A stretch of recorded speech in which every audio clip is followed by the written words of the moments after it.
मित्रों नमस्कार। आज मैं आपको अधिक मास में पड़ने वाली परमा एकादशी के बारे में बता रहा हूँ। अधिक मास के कृष्ण पक्ष में आने वाली परमा एकादशी का व्रत सभी पापों को नाश करने वाला और मोक्ष प्रदान करने वाला है। इस व्रत को करने से दरिद्रता दूर होती है और व्यक्ति को समस्त तीर्थों के दर्शन का लाभ प्राप्त होता है। इसकी व्रत कथा इस प्रकार है। धर्मराज युधिष्ठिर ने जब भगवान कृष्ण से अधिक मास की एकादशी के बारे में पूछा तब श्री कृष्ण ने उन्हें परमा एकादशी की पावन कथा सुनाई थी, जो इस प्रकार है। प्राचीन काल में काम्पिल्य नाम की नगरी में सुमेधा नाम का एक अत्यंत धर्मात्मा ब्राह्मण अपनी पत्नी के साथ रहता था। वह ब्राह्मण अत्यंत गरीब था। उनके घर में कोई अतिथि आ जाता तो वे स्वयं भूखे रहकर भी अतिथि का सत्कार करते थे।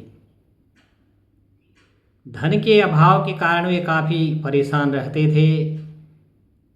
अपनी पत्नी की सलाह पर सुमेधा धन कमाने के लिए परदेश जाने को तैयार हो गया,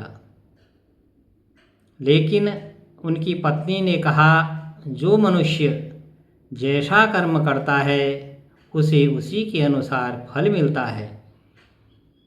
आपका भाग्य ही आपका धन है। यहाँ रहकर ही प्रभु का भजन करें। सुमेधा ने अपनी पत्नी की बात मान ली और वे दोनों वहीं रहकर दरिद्रता में अपना जीवन निर्वाह करते रहे और भगवान का ध्यान करते रहे। एक दिन महर्षि कौटिल्य उनके आश्रम में आए। ब्राह्मण दंपति ने पूरी श्रद्धा के साथ मुनि की सेवा की। महर्षि कौटिल्य उनकी स्थिति समझ गए और वे उनसे बोले, हे ब्राह्मण, तुम्हारी यह दरिद्रता पूर्व जन्म के पापों के कारण हुई है।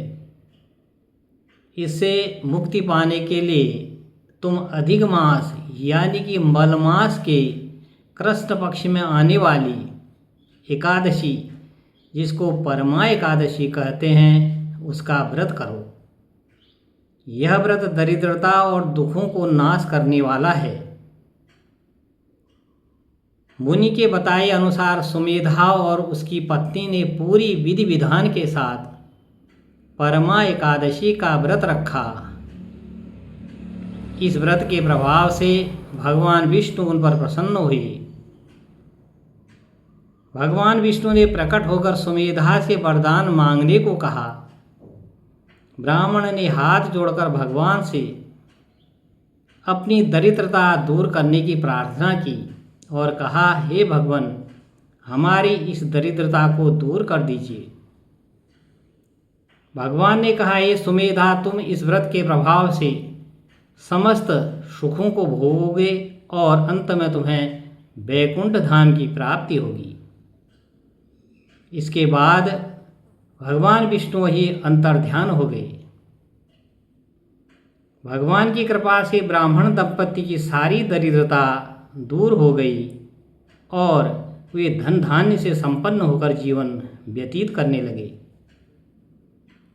पौराणिक मान्यताओं के अनुसार जो व्यक्ति सच्ची निष्ठा और श्रद्धा के साथ परमा एकादशी का व्रत रखता है और भगवान विष्णु की पूजा अर्चना करता है, उसे अश्वमेध यज्ञ तथा सभी तीर्थों के स्नान का सुख मिलता है।